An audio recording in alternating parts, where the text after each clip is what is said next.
global transformation, caterpillar into butterfly, so to speak, over and over and over again. And we're hoping to utilize those dynamics and dimensions and concepts of such comprehensive and foundational transformation that do occur in the caterpillars as they turn into butterflies, in the global transformation that we really so much need as a species.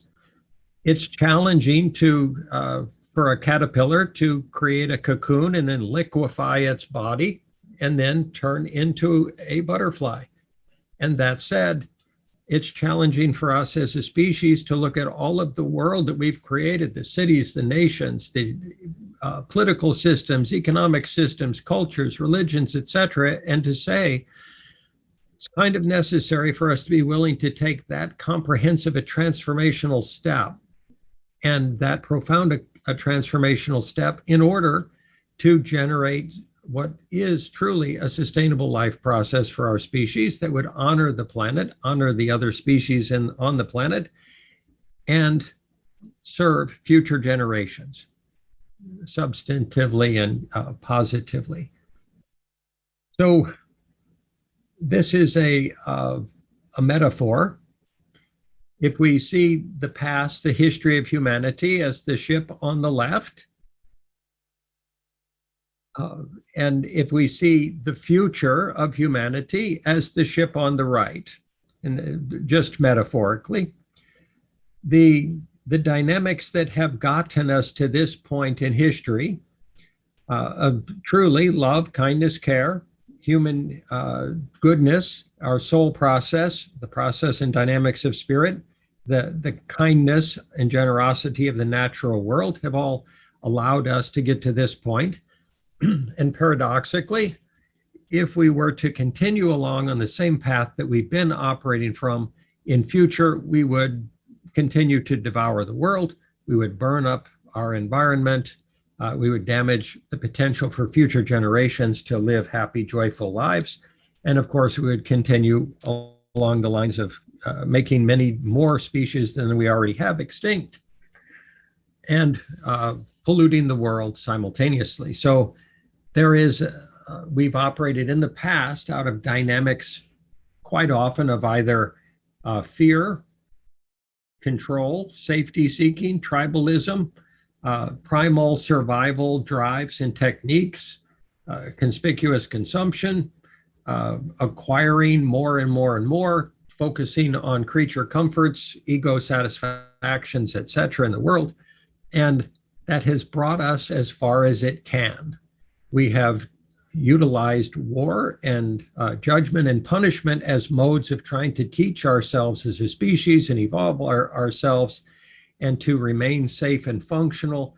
And those are now no longer options on the table as a foundation for evolution and development. So in essence, we're trying to find a way to build a new life process for humanity that's complete, comprehensive, honoring and balanced in regard to how we treat the world, and also honoring and balanced in regard to how we treat each other with equality, with care, with love, with kindness, compassion, with understanding, and to honor the evolutionary process of every soul. So in essence, we're kind of required to both build that whole new model of world process and to have the courage to step off of the ship on the left and to step onto the ship on the right.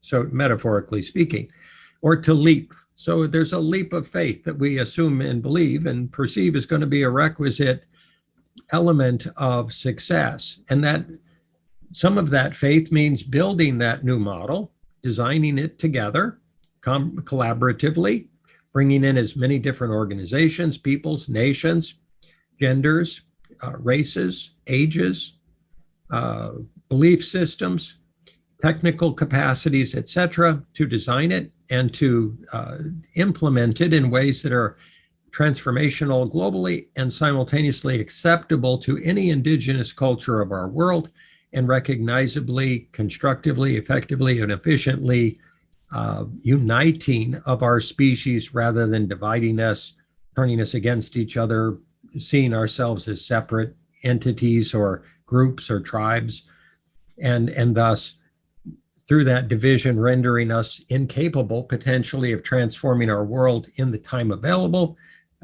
Science is saying, the UN, as far as we see, we've got 8 years, maybe 9, to draw down carbon emissions by 45% globally. That's a massive attainment.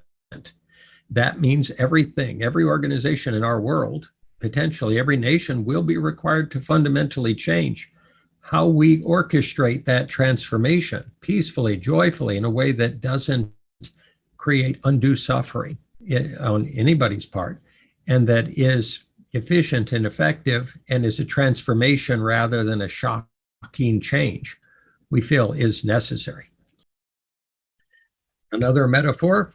So on the left side, we see these are some of the dynamics, the non-optimal dynamics that have been utilized in the past to get us to this present moment of all being able to talk on Zoom together and to contemplate a loving, compassionate, caring future for ourselves and to the generation of global conscious community.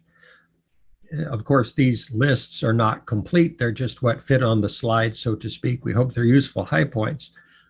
And we understand that only through unity and equality, motivation, mobilization, and alignment based upon superordinate goals are we likely to have a shared star or set of stars to follow that will guide us collectively in the development of a constructive future.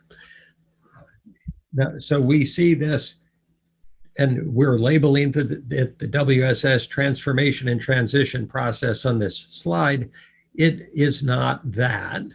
We need to start this process somewhere, and we understand that. There are many organizations that are currently doing their part, working with their piece of the puzzle, so to speak. And their piece of the puzzle is a vital piece of the puzzle, and it's unlikely to be the entirety of the puzzle, even if it appears to be the puzzle in the present moment.